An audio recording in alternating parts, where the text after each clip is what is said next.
प्रातः स्मरणीय परम पूजनीय भारतीय संस्कृति के आधार, ज्ञान के दाता एवं सभी विद्यार्थियों को लौकिक विद्या के साथ साथ सहज में ही अलौकिक विद्या देने वाले ब्रह्मनिष्ठ श्रोत्रिय मेरे गुरुदेव के श्री चरणों में न केवल मेरा अभी तो हम सबका कोटि कोटि प्रणाम।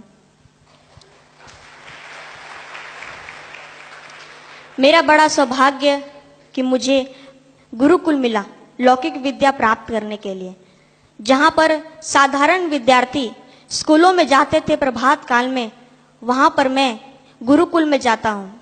जहाँ पर साधारण विद्यार्थी स्कूलों में प्रेयर करते थे, वहाँ पर गुरुकुल मेरी मंगलमय प्रभात काल गुरु वंदना श्लोकों और प्राणायाम के साथ शुरू होती है। तो कैसी अनुपम कृपा मेरे गुरुदेव की मुझ पर कि मेरी लौकिक विद्या भी सफल और अलौकिक विद्या भी सफल। मैं एक छोटा सा अनुभव आप लोगों के सामने रखना चाहता हूँ। आप लोगों ने तो ये सुना ही होगा कि जैसा संग वैसा रंग। यदि एक चींटी किसी पुष्प का संग कर लेती है तो उसे श्री भगवान के मुकुट तक पहुंच जाती है, लेकिन वही किसी मिट्टी का संग कर लेती है तो पैरों से कुचली जाती है। मेरा भी कुछ ऐसा ही अनुभव है। मुझे ऐसे लोगों का संग मिल गया था जिन्होंने न मुझे केवल भ्रमित किया अपितु मुझे गुरुद्वार से हटाकर कहीं और ले जाने का विचार किया था और मुझे कहीं और ले जा रहे थे। लेकिन साधकों के संगति से एवं सूझबूझ के कारण मैं पुनः अपने गुरुद्वार आ पहुंचा। और मैं आज संगति का प्रभाव क्या होता है, इस निमित्त मैं आपके सामने एक छोटा सा प्रसंग प्रस्तुत करना चाहता हूं। एक बार की बात है कि एक व्यापारी दो तोतों को लेकर एक नगर के चौराहे पर बैठ गया और वह बोल रहा था कि तोते ले लो भाई, तोते ले लो। एक तोते का मूल्य है 550 रुपए और दूसरे वाले तोते का मूल्य है 1 रुपए। वहीं से हाथी पर बैठकर एक राजा गुजर रहा था। उसने सुना कि एक तोते का मूल्य 550 रुपए और दूसरे तोते का मूल्य 1 रुपए। आखिर इन दोनों तोतों में फर्क क्या है? वह राजा उस व्यापारी से यह पूछने के लिए व्यापारी के पास गया। वहां जाने के बाद व्यापारी से कहा, आप बता रहे हैं कि एक तोते का मूल्य 550 रुपए और दूसरे वाले तोते का मूल्य 1 रुपए, आखिर इसमें खासियत क्या है और इसमें दुर्गुण क्या है? तब उस व्यापारी ने कहा, राजन, जब इसे आप अपने महल लेके जाएंगे तो ही आपको पता चलेगा। राजा ने कहा, ठीक है, दे दो। राजा ने वह दोनों तोते ले लिया। उसके पश्चात वह अपने महल चले गए। वहां पे जाने के बाद अपने सेवक को बोला कि आज जो पहले वाला तोता है, 550 रुपए वाला जो तोता है, वो मेरे पलंग के नीचे रख देना। सेवक ने वैसा ही किया और दूसरे दिन जब राजा उठा तो उस तोते ने राजा को बहुत सुंदर सुंदर मधुर मधुर श्लोक सुनाया। राजा तो बहुत खुश हो गया।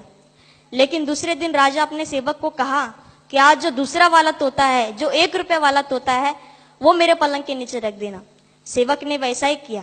लेकिन जब दूसरे दिन राजा उठा तो उस तोते ने राजा को बहुत गंदी गंदी गालियां सुनाई। वो राजा तो परेशान हो गया और उसके बाद में अपने सेवक को बोला, आज इस दुष्ट तोते को मार डालो, इसने मेरा प्रभात काल खराब कर दिया। वहीं पर पहला वाला तोता खड़ा था। उसने राजा से नम्र निवेदन किया कि राजन, हम दोनों सगे भाई हैं, हम दोनों एक बार एक डाल पर बैठे थे, वहीं पर शिकारी आया और हम दोनों को बंदी बना लिया। उसके बाद मुझे एक साधु महात्मा के हाथों बेच दिया और इसे एक मछुआरों के हाथों भेज दिया। साधु महात्मा तो मुझे श्लोक सुनाते थे, इसलिए मैं सीख गया, जिसका कारण है कि मैं आपको श्लोक सुनाया। लेकिन ये मछुआरों के हाथों लगा तो वो आपस में गाली गलौज करते थे, इसीलिए इसका स्वभाव भी गाली गलौज का बन गया है। वास्तव में तो इस बेचारे का कोई दोषी नहीं है। तो जैसे दोनों तोते एक ही परिवार के थे, लेकिन सुसंगति के कारण एक की वाणी मीठी मधुर और भजनमय हो गई और दुसंगति के कारण दूसरे की वाणी गाली गलौज में हो गई, तो उससे यह सिद्ध होता है कि सुसंस्कार और सुसंगति ही हमारे जीवन के मूल आधार है। एक तोता, एक पक्षी संग में प्रभावित हो जाती है तो भला मनुष्य कैसे नहीं होगा? और ये साधकों का संगी है जो आप लोग यहाँ पर आए हैं। अन्यथा यदि साधकों का संग नहीं मिलता तो निग्रह व्यक्ति आप लोगों को पिकनिक मनाने के लिए लौकिक स्थानों पर शायद ले गए होते। यूं तो सागर का एक बूंद सूर्य नारायण के तपन से बादल बन जाता है और वही वर्षा बन के बरसता है। ऐसे ही जब मनुष्य संतों के संग, सदगुरु के संग में आता है तो सदगुरु उसे जीव से ब्रह्म बना देते हैं। लेकिन वह दुसंगति के कारण जब वह कुसंग को प्राप्त होता है तो वह माताओं के गर्भ में पुनः उसे आना पड़ता है।